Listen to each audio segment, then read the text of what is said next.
All right. There is something also that is now coming to light. Bank record profits. Don't you just love it?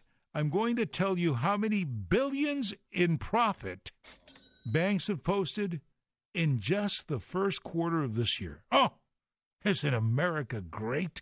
Yes, buddy. While some people are still reeling as they live in rented apartments, and maybe some living in their cars because the banksters forced them out of their homes, the banks are counting their profits, record profits. How did this happen? I want to talk to Peter Mathews, our political science professor and analyst, about that. It's not good being poor. Oh, no, I know, Mitt. I know. And you must now have, 13 homes? Also, I want to ask the professor about the biggest money laundering scheme in the history of planet Earth. Oh, my gosh. How some people concoct ideas as the working man just goes out to try and support his family. KTLK AM 1150. It is your voice. Your voice. K-Talk AM 1150. Banks posting a record profit. We haven't seen this kind of tall cotton since the recession. 6 years ago? $40.3 billion in the first 3 months of this year alone. That's one of the headers. Here's the other one. Liberty Reserve, a global scam to launder money. Multi-billions of dollars. We're talking $6 billion scheme that would make it anonymous and untraceable. Well, how does this all work? This whole financial thing. Hey, I'm not a bankster, nor am I in the financial area, but I know someone who knows someone. I know Professor Peter Mathews from Cypress College, our regular commentator on many a subject. And Professor, welcome back, sir. Hey, good to be here with you, Dave. So let's tackle this global money laundering scheme first. What was this about? Well, it's cyber age money laundering. It's something that's new because of technology, but money laundering has been going on for, hundreds of years with banks hiding money from drug trafficking. But this one is particularly based on the technology, Dave, and that is that these guys could set up, and they did set up, an anonymous network run by the Costa Rican company, which is led by this guy named Arthur Budovsky. He's the one of the few that were indicted, actually. And what they can do is have you sign up for an account. And that network, you don't have to put up any information. No identification is required. Really? No cards, credit cards, nothing. So you can come up with, buy in so much of money of theirs, and then you put the dollars in. You buy so many dollars worth of money in their shares, and then that money is then transferred to anywhere, to anyone, and those guys on the other end can collect it again. And it could be, in fact, it was used for drug dealing. It was used for childhood pornography and all kinds of credit card data thefts. Software hackers, all of this stuff was being used with this company. As I listen to you describe it, it reminds me of another centuries-old system of people who loan money to one another in that very way, but they do it merely on a handshake in distant places because they know people who know people in the place of origin. I'm not doing a very good job of explaining it, but the way you've described it, I can buy into an account here, and someone across the world could benefit from what I'm doing here, but the transaction is untraceable. Is that correct? Untraceable because there are intermediaries. They're called exchangers, and they're located all over the world, in Russia, and Nigeria, and Malaysia. And these exchangers are the ones who exchange the money, and it's totally untraceable because it's done electronically. And this is the problem with Liberty Reserve. Now, you also got Bitcoin. That's a whole different system. Oh, yes, I've heard about that. Explain that one. Yeah.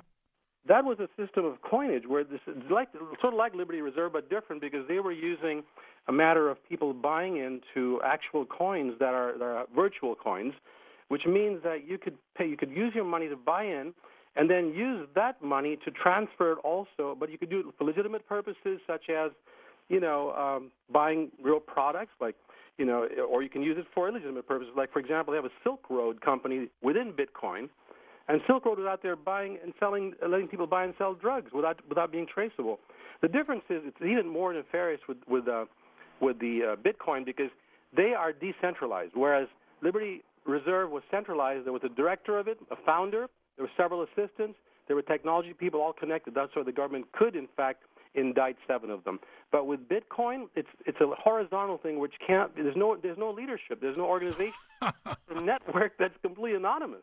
We're talking with Professor Peter Mathews from Cypress College, and he's a political science professor, longtime commentator on television and radio. We love to have him on because he breaks down this stuff. So, Professor, I would imagine this whole thing about these, like you say, these organizations not run by any one person, but more of what would you call it? Everyone has a little say in this thing, huh? Mm-hmm. That's right.